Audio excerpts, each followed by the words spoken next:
Halo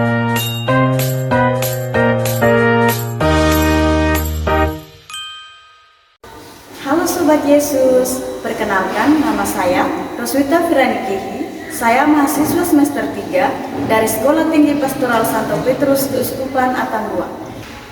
Pada video kali ini, saya akan melakukan simulasi menjadi lektor-lektris untuk memenuhi ujian praktek mata kuliah KSPB. Saya akan mengambil teks dari kitab suci, Injil Sinoptik, dan Kisah Para Rasul. Selamat menyaksikan.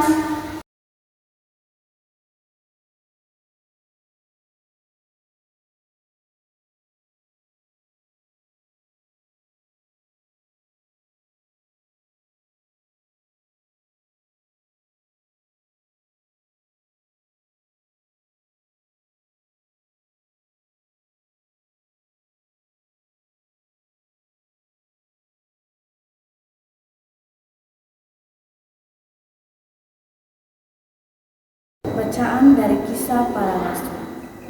Kumpulan orang yang telah percaya akan Yesus sehati dan sejiwa, dan tidak seorang pun yang berkata bahwa sesuatu dari kepunyaannya adalah miliknya sendiri, tetapi segala sesuatu adalah kepunyaan mereka bersama. Dan dengan kuasa yang benar, rasul-rasul memberi kesaksian tentang kebangkitan Yesus, dan mereka semua hidup dalam kasih karunia yang melimpah-limpah. Dan di antara mereka tidak ada seorang pun yang berkekurangan, karena semua orang yang mempunyai tanah atau rumah menjual kepunyaannya itu, dan hasil penjualan itu mereka bawa dan mereka letakkan di depan kaki rasul-rasul. Lalu dibagi-bagikan kepada setiap orang sesuai dengan keperluannya. Demikian pula dengan Yusuf, yang oleh rasul-rasul disebut Barnabas, artinya anak penghibur, seorang Lewi dari Siprus. Ia menjual ladang miliknya, lalu membawa uangnya itu dan meletakkannya di depan kaki rasul-rasul. Demikianlah sabda Tuhan. Syukur kepada Allah. Inilah Injil Yesus Kristus menurut Markus. Dimuliakan. Sekali peristiwa, seorang sakit kusta datang kepada Yesus. Sambil berlutut di hadapan Yesus, ia mohon bantuannya, katanya, "Kalau engkau mau, engkau dapat mentahirkan aku." Maka tergeraklah hati Yesus oleh belas kasihan, lalu ia mengeluarkan tangannya, menjamah orang itu, dan berkata kepadanya, "Aku mau menjadi engkau tahir." Sambil berlutut di hadapan Yesus, ia mohon bantuannya dan berkata, "Kalau engkau mau, engkau dapat mentahirkan aku."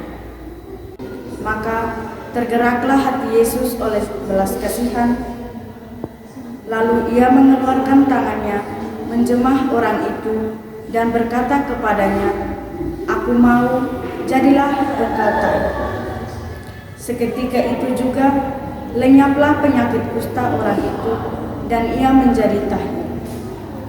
Segera Yesus menyuruh orang itu pergi dengan perintah keras, katanya, "Ingatlah, janganlah engkau memberitahukan hal itu kepada siapapun, tetapi pergilah, perlihatkanlah dirimu kepada imam, dan persembahkanlah untuk pentahiranmu persembahan yang diperintahkan oleh Musa sebagai bukti bagi mereka."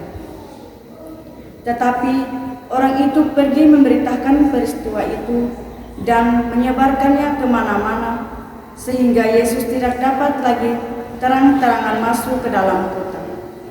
Yesus tinggal di luar kota, di tempat-tempat yang sepi, namun orang terus juga datang kepadanya dari segala penjuru.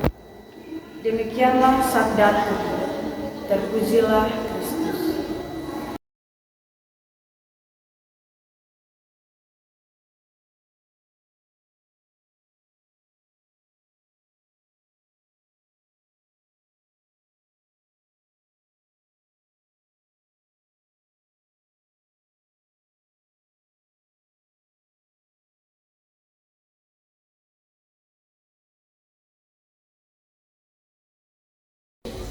Sekian simulasi dari saya. Terima kasih. Bye-bye.